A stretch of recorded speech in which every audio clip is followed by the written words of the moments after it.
shills like me telling you what to buy, right? So we're doing it. We're talking about October. October's crowdfunding. Big hits, everything that you need to know, quick snapshots, snippets, and my quirky quips to go along with it.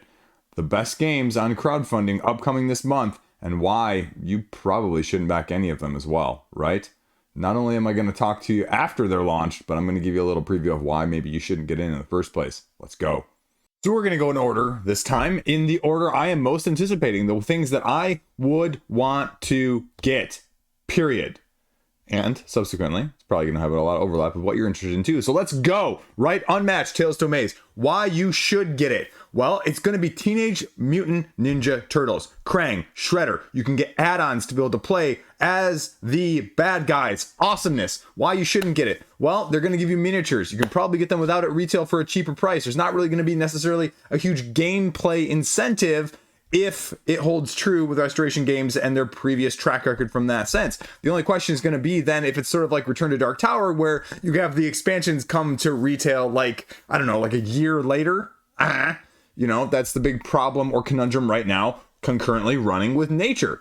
You're holding them way back. And that's one thing if they're not available. It's another thing if they're just not, you know, coming out anytime soon.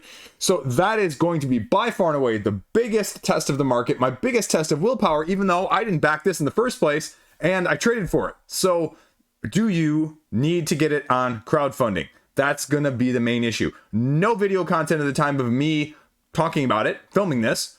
Embargo, I'm sure. Awesomeness, we'll see. Or do you pass it, see what The Witcher is going to do later between now and the end of the year and just pick up that instead, because not only will it be cheaper, you'll also get it sooner. But that begs the question, if you're going to allow me to play as Krang or the Shredder, are you going to have imports into the cooperative setting as, you know, some of the other characters being bad guys, you know, vice versa? That's going to be where you're going to have to go. Second up, Dice Throne, Outcasts, as well as Adventures Unchained, all wrapped into one. Outcast is purely just an expansion, right? We're getting more unique characters set in their universe. I want to see craziness, right? That's going to be the reason to get it. But the only other reason you might be getting it, again, is the deluxification conundrum, right? As we saw with Marvel, there isn't a huge, you know, again, really, I need to get it, you know, give you my free loan for a couple $100 on crowdfunding style of things now with Dice Throne. It's not an unknown quantity. You know it's going to be coming to wide retail. The only question is, do you need your little miniatures to match all the other little miniatures that you bought from the previous Dice Throne campaign that hasn't even arrived to you yet? And that's going to be your conundrum. And so for all of you that were being and moaning and complaining about the Marvel IP, well, now you get your original spin on things. But I sure as hell hope that they are creative in this, as well as Unmatched, to give me some actual unique dynamics and not just reskins, slight variations. Therefore, the other issue is Dice Throne Adventures Unchained, right? It's going to be an expansion, which is sort of alluding to at the point, at least on Board Game Geek right now, that you need to utilize some of the other pieces or tokens or equipment that was in the first part of it. So you can't necessarily get in, and I'm not sure how I feel about that, right? You know, Aeon's End has sort of taken the you get everything every time approach, which is nice if you're getting in at that point, but it's also horrible if you own the previous stuff. So which side of that fence do you fall on either way? And honestly, I don't really know right now. Root, though, Root is giving us Bats and Frogs and 2 new maps. So again, my only biggest ask is going to be, is this the expansion game? If you only have the base game or you're looking to dabble into it, right? What's going to be the incentive apart from the completionist collector-alls, I love Root better than every other game style of people that are going to grab it no matter what? What's going to be the incentive on this campaign? What other little trinket, like the other little elements that they've added, you know, along the other campaigns as slight more dynamics to go on the board? Are either of these factions going to be better at 2? Those questions, yet unanswered. Hopefully we'll have something prior to the campaign, but truth be told, I doubt it if we're going to as well. So we'll just kind of have to wait and see. Then Cloudspire, right? The ultimate, not the penultimate, the ultimate Cloudspire edition, Harbringer. And this is supposed to be the wrap-up tie-up of them all. And you're getting, what, like 3 new factions, more solo, more scenario, more everything else that's made Cloudspire, and as difficult to get to the table as they did. I mean, I love the idea of a tower for defense, asymmetry, tech tree style of things, but with the iconography and the learning curve, I mean, again, it's not a great game unless you're going to play at lifestyle walls. And I'm not a huge well, I have to puzzle these scenarios out in order to win them. I'm a fly by the seat of my pants and tactically drive things home until you either fail or succeed style of person. And for my knowledge base, it's been more of the former than the latter. So then Madcala, not Mancala. Your sort of Druid City Games Wonderland's War, only now with Mancala meets Dice Throne, if you will. I don't know. No details whatsoever again at the time of me filming this. They have been, playtesting it, and it's been at a couple conventions, but absolutely no details. Similarly to Wonderland's War, with the last couple projects from Druid City, there really hasn't been a whole lot of incentive whatsoever. They've slightly deluxified, like with the Tidal Blade situations, and even with Wonderland's War, they just chipped it out and miniatured it out, right? And I'll make the argument that the chips are fine, but the miniatures on Wonderland's War are half as good as the standees. So how... I don't even have to ask that question. You're just probably going to bling the freaking mother hell out of Mancala pieces to make it deluxified as the incentive. But again, sort of like with an Unmatched Dice Throne situation, how much deluxification versus the retail edition? Because I know that you're looking at those retail numbers too, and you want to hit that store up as well. So I don't know. Show me what you got, but free loan, right? Entice me. Sublime Dark from All or Nothing Studios. From the Krillforth Veil Wrath style of things, now we're going dark horror narrative, choose your own adventure style. Well, in a situation that we don't have a clue about, right? Cooperative, and that's going to be the big conundrum. With the Krillforth games, usually best at 1 to 2.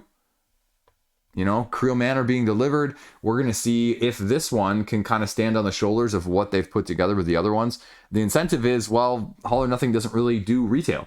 So you're not going to be able to get it anywhere else. Or if you do, it's going to be a definite markup if they have a little web shop situation going on.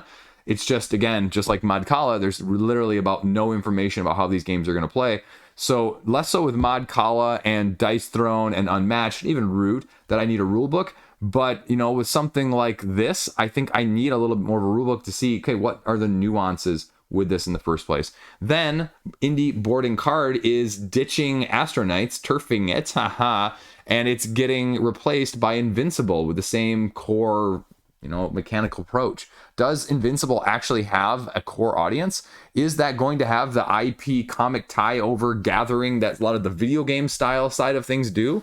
Or is Astronauts just Astronauts and people just aren't as enamored with it as Aeon's End? So rumors are there's going to be another Aeon's End campaign before the end of the year, but I'm at my saturation point with the power creep from that aspect. So we'll see what Invincible can do, but I'm not going to hold my breath about getting it on crowdfunding until it, really shows me that it's doing something drastically different overhaul wise in mechanics. Like, I don't need a light or a streamlined version of Aeon's End. I need something extremely different, and that's why it's difficult to approach from that standpoint, because you want to keep your core people the same, but you've lost your core people that were doing Aeon's End that weren't doing Astronauts. So I say swing for the fences and go for something really out there. But just like with Dice Throne and Unmatched, I'm not really sure that's going to happen either there, because I'd like to see some just crazy chaosness in terms of those asymmetric abilities and mechanics, but we'll see. Citizens of the Spark from Thunderworks. Then we are talking, well, sort of a Dale of Merchants style vibe meets Everdell, if you will, drafting or choosing 7 to 10 different animals to combo, create your own sort of engine, as you have about 30 of them total. But that's going to be the question, just like this next one, is what is the base game going to be like for that? Is it actually going to be 30 in the base game, or are we talking expansion content are included when you throw out those numbers? Because that's a hefty amount to throw in and to balance and to achieve. And with Thunderworks, it usually has been a mini expansion, so that's why you should get it. But it's also maybe arguably probably the lightest game on this list, not named Mancala as a, abstract situation, like it's the side.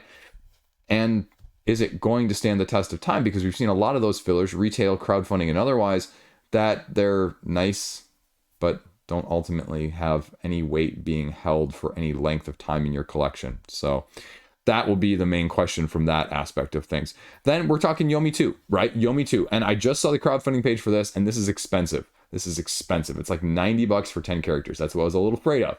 And, it's like 30 or 40 to get like your little tasting aperitif appetizer style of things.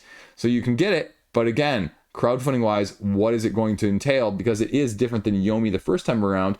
And again, probably this one less so than some of the other ones after this, more like some of the ones earlier in the video that, you know, you kind of know what you're getting with this. It's on Steam. It's been on Steam for like a year. So it's not mechanically going to be a question mark. It's going to be translating that physically to the tabletop. And are you going to price your core audience out of a 2-player asymmetric dueling style card fighting game where I can pick up BattleCon, Summoner Wars, or Exceed for a significantly lower price for near the amount of content, you know, plus or minus there. So what's the crowdfunding tax on this one going to look like? Then God's Heist from the folks that brought us over at Triton Noir, the other sort of skirmish Assassin's Creed style V Commandos, sneaking, hiding, tactically driven games. This is a different spin on it with a little less hiding, but a little more of a nodal system with a scenario driven aspect where you take on the role of characters trying to plunder the ancient cities of the gods to get the talismans to, well, ultimately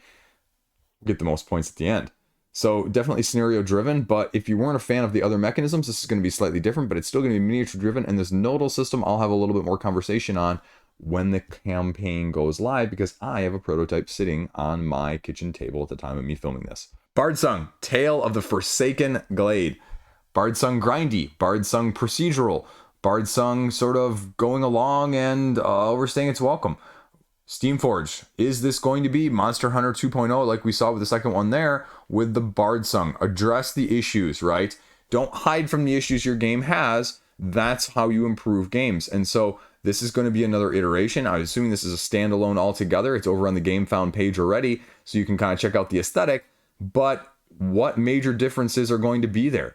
Is it going to be minor tweaks? Is it going to be aesthetic? Is it going to be more Aeon's End? Or is it going to be a revamped system to really entice people? It's risky, but again, if you're willing to face those criticisms head on and deal with them, get more people in. Appeal to the people that didn't like it before. That's a big audience sometimes, a lot bigger than necessarily just the new audience trying to get a little bit of an expansion content. So we'll see what they have going on as well. Then Red Raven Games is also giving us Above and Below. On the 10th anniversary of the original one, we are getting the Haunted Edition, and this is going to give us new mechanics, new items, as well as 2 types of caves, ghosts that will haunt buildings, and boats, which you can get tokens of. 40 unique adventure cards, which are gained specifically for exploring said caves, and pearls that will allow you to get extra bonus points at the end.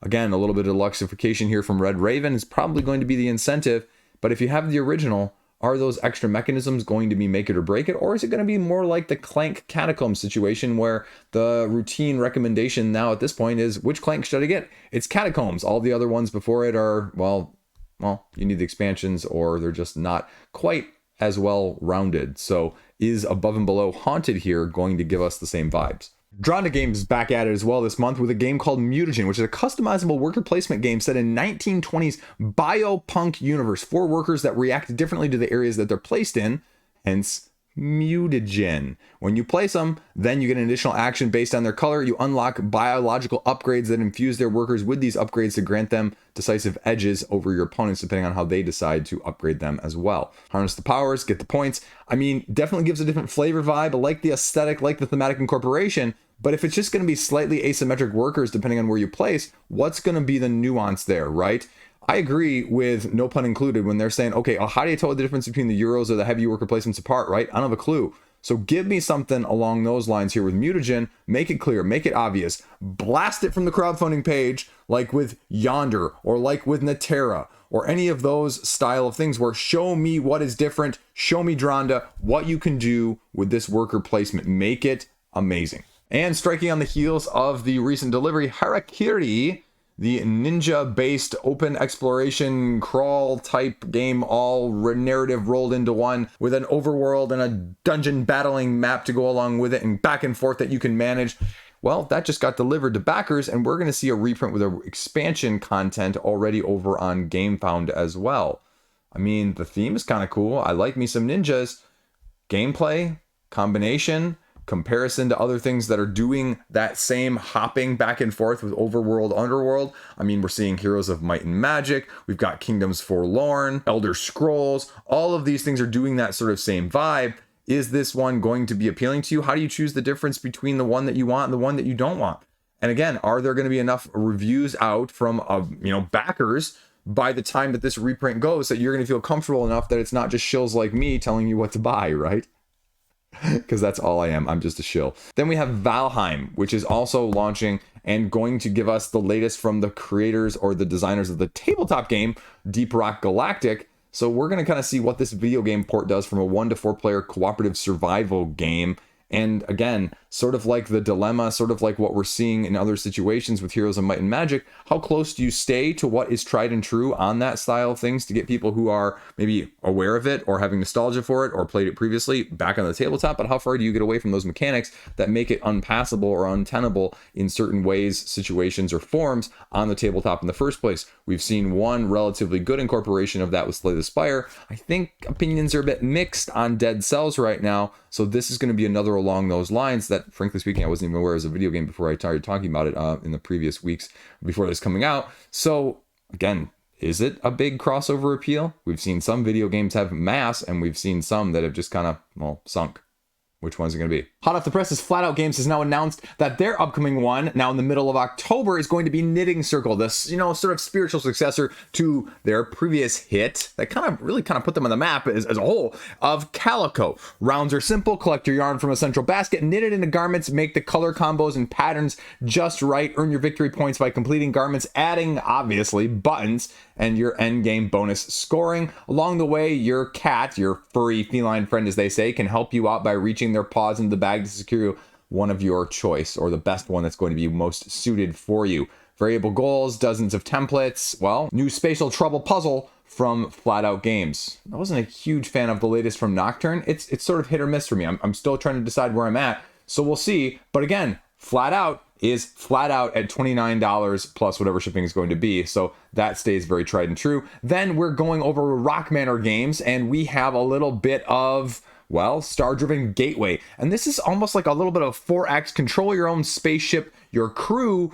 customize it, explore the tile-based hex situation in either a cooperative or a competitive scenario upon scenario situation. Assigning dice to the stations to activate the ship actions reminds me a little bit of Alley Cat's Starfighters, only with a little bit more as a whole, because that was just kind of a head-to-head dogfighting style spaceship game with that dice allocation. This is more broad. What does Rock Manor Games have in store for us? They've already said that it's going to be pre-stretched, so again, what sort of incentive to get it on crowdfunding, price point, and we'll just kind of see as it comes about. Then one of the more unique ones from the last couple of years, I think that flew under a lot of people's radar until some of the bigger channels picked up on it. Castlescape, deck building area control set in medieval times, and kings and guilds going back and forth in order to, well, area control via those mechanisms that we just mentioned. And it's getting an expansion of the gates and guilds variety later this month. King's not happy, needs more gates, needs more fanciness. We don't know anything about like that in this hobby where things need to be more fancy despite, not actually needing to do so in the first place. Can your guild rise to the king's call?